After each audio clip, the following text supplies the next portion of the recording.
अस्सलाम वालेकुम स्टूडेंट्स, कैसे हैं आप लोग। उम्मीद है आप सब खैरियत से होंगे। I am Saeeda Kamran Nadeem. I am your biology teacher for class 9th।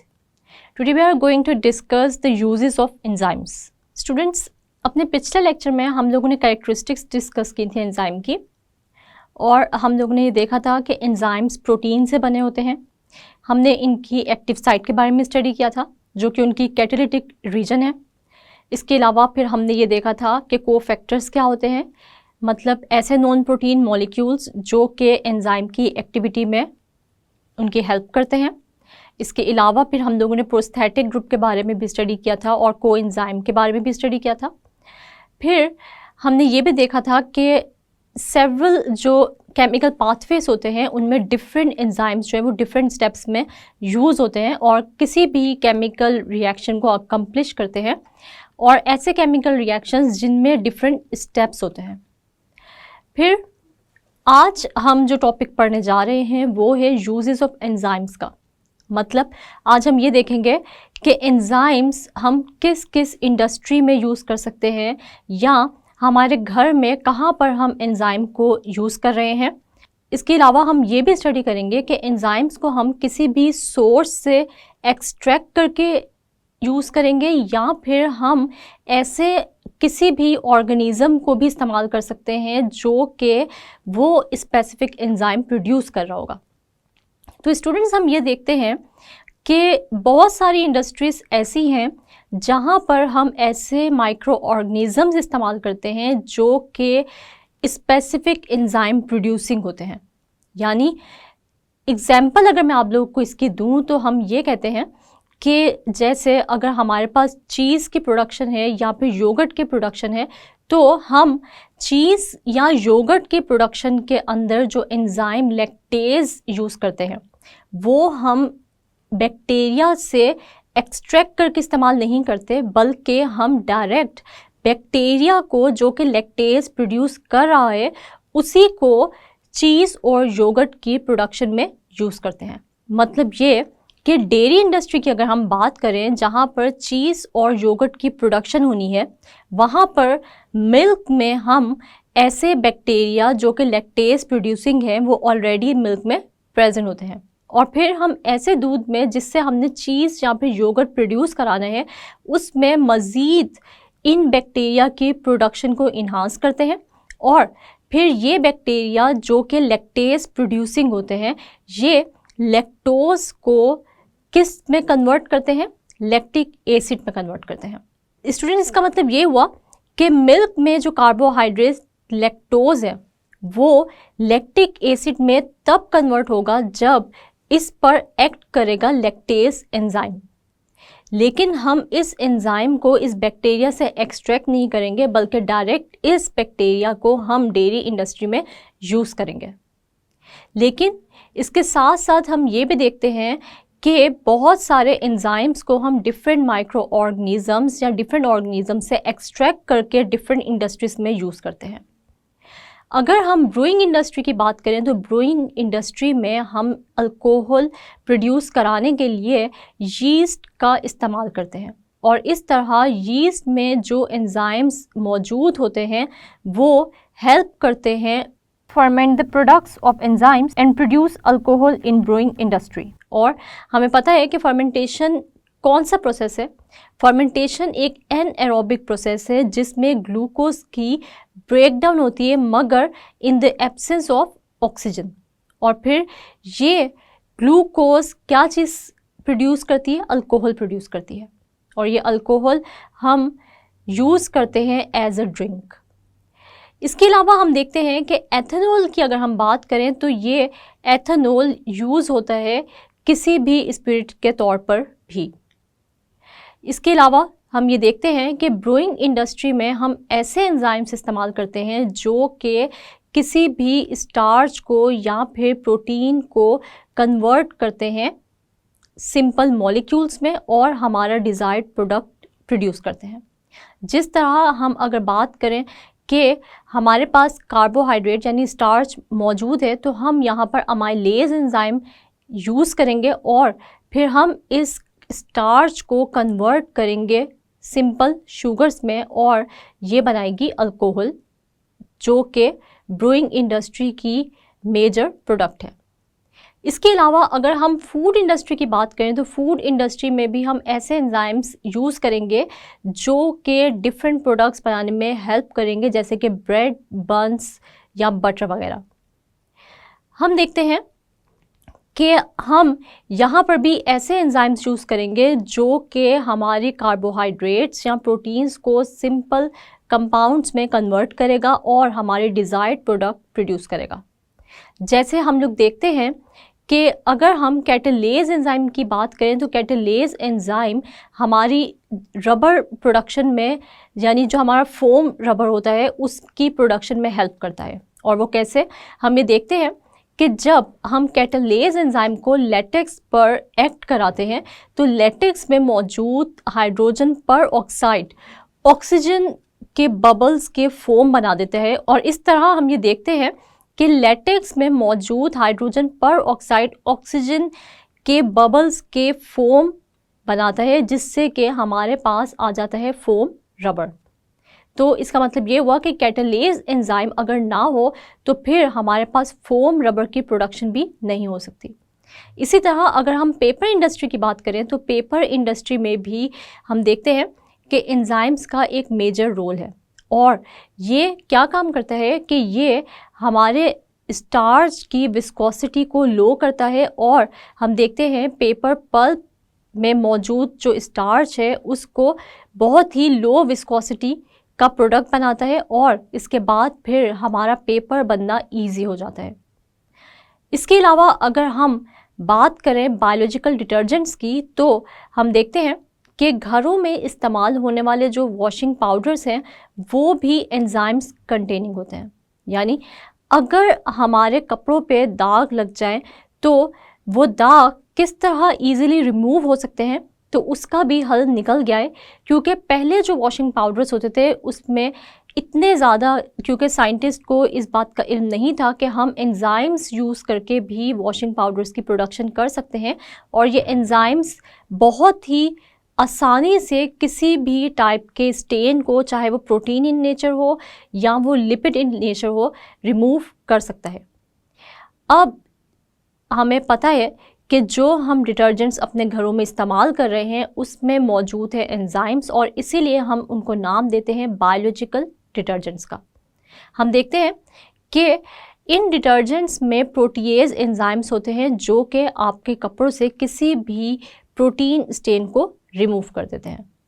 इसी तरह हम ये भी देखते हैं कि इनमें अमाइलेजेस होते हैं जो कि ऐसे स्टेन्स, कार्बोहाइड्रेट या स्टार्च के ऐसे स्टेन्स जो कि बहुत ही सख्त होते हैं, यानी उनको उतारना कपड़ों से बहुत ही मुश्किल होता है, अमाइलेज एंजाइम इन स्टेन्स को डाइजेस्ट करता है और सिंपल मॉलिक्यूल्स में कन्वर्ट करके आपके कपड़ों से रिमूव कर देता है। इसी तरह अगर आपके कपड़ों पर किसी भी ऑयल का दाग लग गया है तो हमें पता है कि ऑयल लिपिड की फॉर्म है, और ये लिपिड्स किस तरह रिमूव होंगे, तो इसके लिए ज़रूरी है कि हमारे बायोलॉजिकल डिटर्जेंट्स में एंजाइम लाइपेज मौजूद हो। तो स्टूडेंट्स, हम ये देखते हैं कि अगर डोमेस्टिक यूज़ में हम देखें, यानी अपने घरों में हम देखें कि क्या हम डेली लाइफ में एंजाइम यूज़ कर सकते हैं, तो बिल्कुल जैसे हमने भी पढ़ा कि बायोलॉजिकल डिटर्जेंट्स हम अपने डेली लाइफ में इस्तेमाल करते हैं जिसमें एंजाइम्स होते हैं। इसी तरह अगर मैं आप लोगों को एक इंटरेस्टिंग इन्फॉर्मेशन दूँ यहाँ, तो आप लोगों को पता है कि पपाया का अनराइप फ्रूट जो होता है, यानी ऐसा पपाया जो कि अभी पका हुआ नहीं होता, यानी अभी वो पकने के प्रोसेस में होता है, तो उसमें एक एंजाइम प्रोड्यूस होता है जिसको हम कहते हैं पपाइन।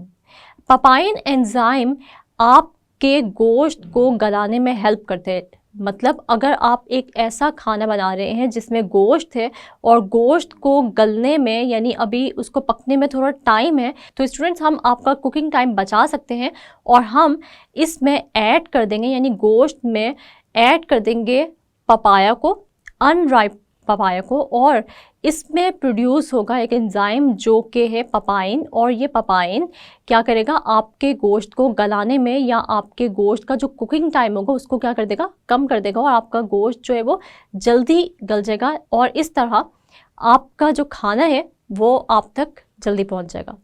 तो इसका मतलब ये हुआ, अगर आप अपनी डेली लाइफ में देखें तो आप लोगों को पता चल जाएगा कि आप लोग अपनी डेली लाइफ में भी एंजाइम्स को किसी न किसी फॉर्म में इस्तेमाल कर रहे होते हैं। इसी तरह हम ये देखते हैं कि अगर एक डायबिटिक पेशेंट है और उसने अपनी शुगर लेवल चेक कराना है यूरिन में, तो केमिकल एनालिसिस में भी एंजाइम एक बहुत ही मेजर रोल प्ले कर सकता है। हम देखते हैं कि एंजाइम्स केमिकल एनालिसिस में भी बहुत मेजर रोल प्ले कर सकता है। मतलब हम ये देखते हैं कि अगर आपका केमिकल एनालिसिस है यूरिन का, तो लैब में आप अपना यूरिन का सैंपल देंगे और वहाँ पर हम देखते हैं कि एक स्ट्रिप यूज़ होती है यूरिन में शुगर लेवल को चेक करने के लिए, यानी ग्लूकोज के लेवल को चेक करने के लिए एक स्ट्रिप यूज़ होती है जिसको हम लोग नाम देते हैं क्लिनिक टिक्स का। क्लिनिक टिक्स हम देखते हैं एक ऐसी स्ट्रिप होती है जिस पे मौजूद होते हैं दो एंजाइम्स, एक ग्लूकोऑक्सीडेज और दूसरा एंजाइम होता है परऑक्सीडेज। हम देखते हैं कि आपके पास मौजूद जो स्ट्रिप है, जब आप उसको यूरिन सैंपल में डालेंगे तो ये एंजाइम जो कि ग्लूकोऑक्सीडेज है, ये एंजाइम ग्लूकोज की ब्रेक डाउन कर देगा और जब ये ब्रेक डाउन होगी तो ये ग्लूकोज कन्वर्ट हो जाएगा हाइड्रोजन परऑक्साइड में। उसके बाद फिर हम ये देखते हैं कि इस स्ट्रिप में मौजूद दूसरा एंजाइम यानी कि जो परऑक्सीडेज है, ये कंबाइन करेगा हाइड्रोजन परऑक्साइड के साथ और अपना कलर कर लेगा चेंज। जितना ज़्यादा ग्लूकोज यूरिन में मौजूद होगा उतना ही ज़्यादा हाइड्रोजन परऑक्साइड भी प्रोड्यूस होगा यूरिन सैंपल में ग्लूकोज की ब्रेकडाउन से। इसका मतलब ये हुआ कि जितना ज़्यादा हाइड्रोजन परऑक्साइड होगा उतना ही ज़्यादा कलर चेंज आपको, यानी इंटेंस कलर चेंज आप ऑब्जर्व करेंगे उस स्ट्रिप में मौजूद परऑक्सीडेज एंजाइम पर। और इस तरह जब आपको नज़र आएगा कि इंटेंस कलर चेंज है, यानी बहुत ही तेज़ कलर चेंज आपको नज़र आएगा, तो आपको पता चल जाएगा कि आपके यूरिन में ग्लूकोज की अमाउंट ज़्यादा है और इसीलिए इस ग्लूकोज की ब्रेकडाउन से हाइड्रोजन परऑक्साइड ज़्यादा प्रोड्यूस हुआ है। और जब हाइड्रोजन परऑक्साइड के साथ इस परऑक्सीडेज एंजाइम ने रिएक्ट किया है तो इंटेंस कलर चेंज प्रोड्यूस हुआ है। और इस तरह आपको पता चलेगा कि आप डायबिटिक पेशेंट हैं या नहीं हैं।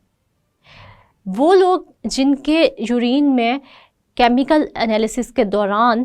इंटेंस कलर चेंज नहीं ऑब्जर्व किया जाता तो वो तो नॉन डायबिटिक होंगे, लेकिन वो लोग जिनके यूरिन सैंपल में ज़्यादा इंटेंस कलर चेंज ऑब्जर्व किया जाएगा तो इसका मतलब ये हुआ कि उनके यूरिन में ग्लूकोज का लेवल बहुत ज़्यादा हाई है, जिसकी वजह से परऑक्सीडेज एंजाइम ने परऑक्साइड के साथ रिएक्ट करके बहुत ज़्यादा इंटेंस कलर चेंज ऑब्जर्व कराया है। इस तरह एक डायबिटिक और नॉन डायबिटिक पेशेंट के बारे में आप अंदाज़ा लगा सकते हैं केमिकल एनालिसिस के थ्रू। और हम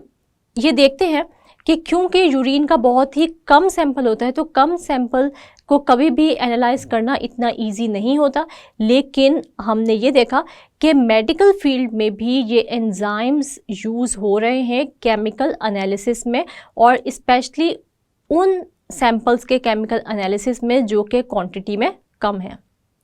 इसी तरह अगर मैं एक और एंजाइम की बात करूं जो कि है सुपर ऑक्साइड डिसम्यूटेज यानी SOD एंजाइम, तो हम ये देखते हैं कि ये एंजाइम वैसे तो आपके जो टोमेटोज होते हैं उनमें प्रेजेंट होता है और ये एक ऐसा एंजाइम है जो कि एंटी एजिंग भी है, इसलिए हम इस एंजाइम को भी इस्तेमाल कर सकते हैं अपनी डेली लाइफ में भी।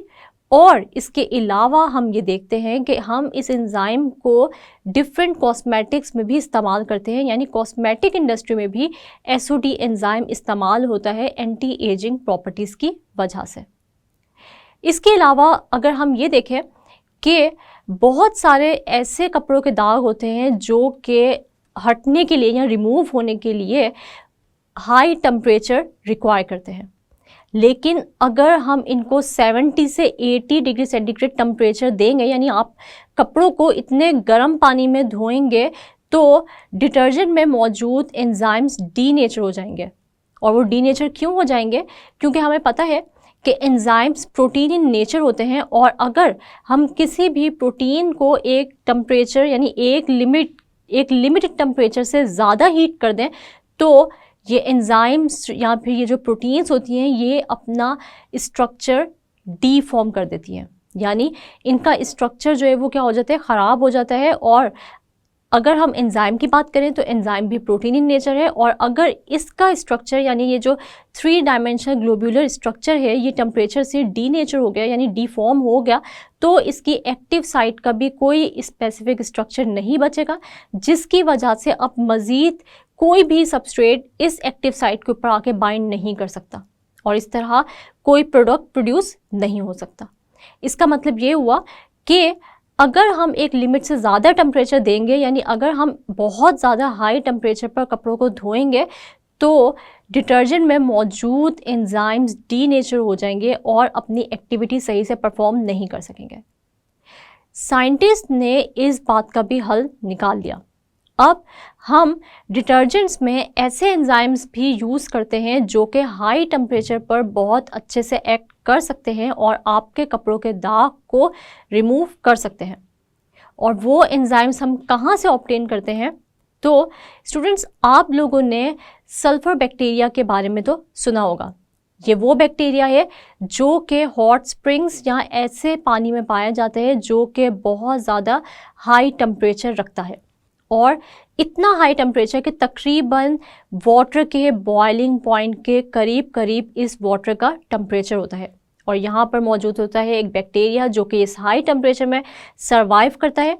हम इस बैक्टीरिया से ऐसे एंजाइम्स को एक्सट्रैक्ट करते हैं जो कि हाई टेम्परेचर पर भी काम कर सकते हैं और डीनेचर नहीं होते।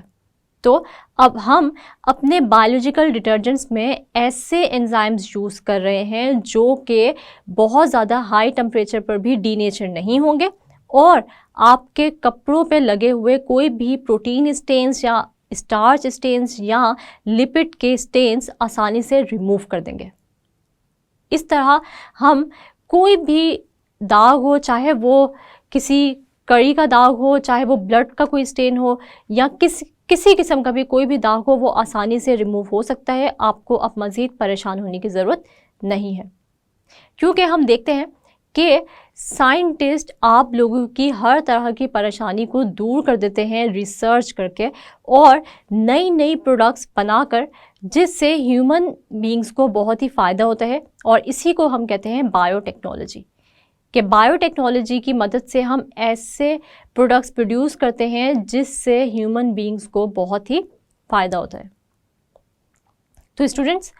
आज के लेक्चर से मैं आप लोगों से कुछ क्वेश्चंस करती हूँ और आप लोगों ने इनके आंसर सोचने हैं, क्योंकि अगर आपको इन क्वेश्चंस के आंसर्स नहीं आते तो आप लोगों को अपने जहन पे जोर देने की ज़रूरत है, अच्छे से लेक्चर्स सुनने की ज़रूरत है, बुक्स स्टडी करने की ज़रूरत है और बुक्स में मौजूद इम्पॉर्टेंट लाइंस या डेफिनेशंस को या कोई भी इंटरेस्टिंग इन्फॉर्मेशन हो उसको हाईलाइट करने की ज़रूरत है।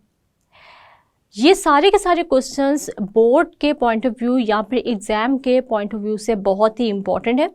तो सबसे पहले तो मैं आपको ये बता दूं, जो आज हमने टॉपिक पढ़ा उसमें से लॉन्ग क्वेश्चन भी आता है एग्जाम्स में, और वो आपसे पूछते हैं कि right note on uses of enzymes. इसके अलावा अगर कोई लॉन्ग क्वेश्चन नहीं आया यहाँ से तो वो आपसे ये भी पूछ सकते हैं कि write down the role of enzymes in food industry, या फिर आपसे पूछ सकते हैं ब्रूइंग इंडस्ट्री के बारे में या बेकिंग इंडस्ट्री के बारे में, या आपसे जो है वो शॉर्ट क्वेश्चन पूछे जा सकते हैं पेपर इंडस्ट्री के बारे में। अगर आपसे ये पूछा जाए कि ब्रूइंग इंडस्ट्री में कौन से एंजाइम्स यूज़ होते हैं, तो आप लोग को पता होना चाहिए कि ब्रूइंग इंडस्ट्री में ऐसे एंजाइम्स यूज़ होते हैं जैसे कि अमाइलेज एंजाइम है, और ये कन्वर्ट करता है स्टार्च को सिंपल शुगर्स में, और जो मौजूद है यीस्ट इस ब्रूइंग इंडस्ट्री में, यानी जो अल्कोहल प्रोड्यूस करने में